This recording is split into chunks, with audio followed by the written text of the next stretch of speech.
Hey, you interested in making some sweet moolah? Oh, yes, you say. Well, if that is the case, put them damn Krispy Kreme donuts down and get ready for an outstanding video on index funds.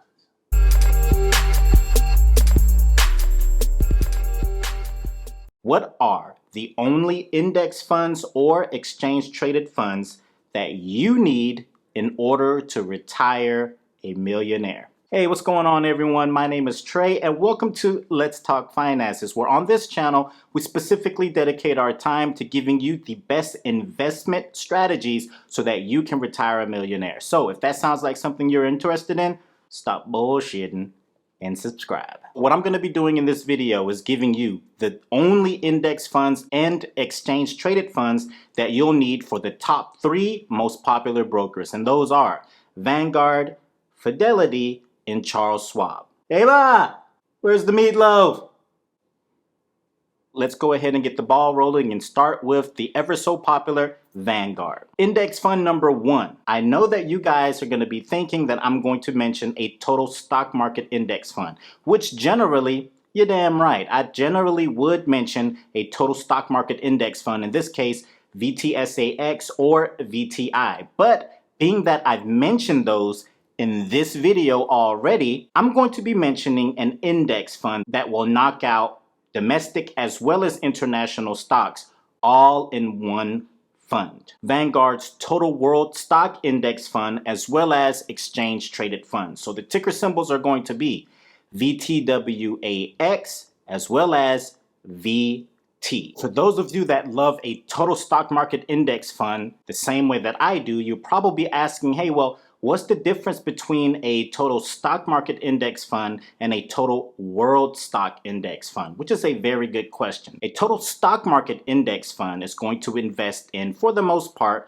all of the readily available companies within the United States, almost 4,000 of them. But it does not include any of those international funds. So for those of you who actually like getting some international exposure, you generally would add an international fund to a total stock market index fund like VTSAX. But in this event, with VTWAX, Vanguard's Total World Stock Index Fund, it actually includes both domestic as well as international stocks inside of one fund. So the way it's generally split would be 52 to 53% domestic stocks and about 46% international stocks. To help this make a little bit more sense for you, let's show the particular breakdown. So Vanguard's Total World Stock Index Fund amasses of nearly 8,000 companies. That's 8,000 companies. To put this in perspective,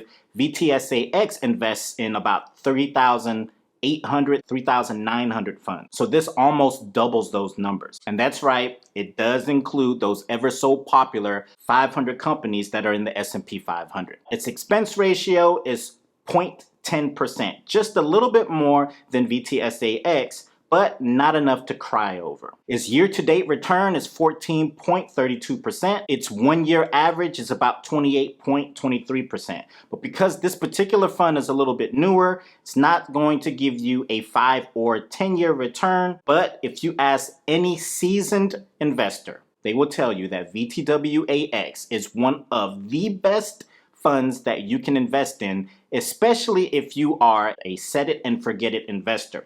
You see, the reason this becomes a little bit complicated is because when you start implementing domestic, international, and then bonds into your portfolio, you have to do allocations to ensure you're on the percentage that you should be. However, with this one, it does it for you. So you can literally invest in it, set it and forget it, and never have to worry about are your allocations at the proper amount. And that is why I personally do love this fund and why many people around the world do love this particular fund as well. Now, today's comment or question is going to be from Tyron Nakai Sweet. Sorry if I mispronounced your name. That's my bad. But the question is, does it make sense to have FZROX and FSPGX both, or should I pick one? That's a great question, and thank you for asking that. So let me preface it this way. So an often asked question is going to be, for instance, hey, should I invest in both a total stock market index fund as well as an S&P 500 index fund? I personally say no, you should not invest in both. And here's the reason why. It would be too much saturation. What I mean by that is the S&P 500 fund consists of 500 of the largest and most successful companies in the United States, to whereas a total stock market index fund not only includes those 500, but also includes micro, small, as well as mid caps. The question would be, why would you need to invest in the same companies again, right? Now, others will decide to do a slight tilt. For instance, if I wanted to be a little heavier invested in the technology sector, I might invest in a technology fund. It might be like a VGT or a VUG even, for that matter. And these are Vanguard funds, for instance. But would I invest in both a total market as well as a large cap? I would not. There would be too much saturation. It's unnecessary. If anything, I will complement it with something else. But that's my personal opinion. I actually receive that particular question quite often. So in a nutshell, I personally would not invest in an S&P 500 as well as a total stock market index fund, and especially not in the same account. I've heard of other individuals like putting one in their brokerage account and then another in their IRA.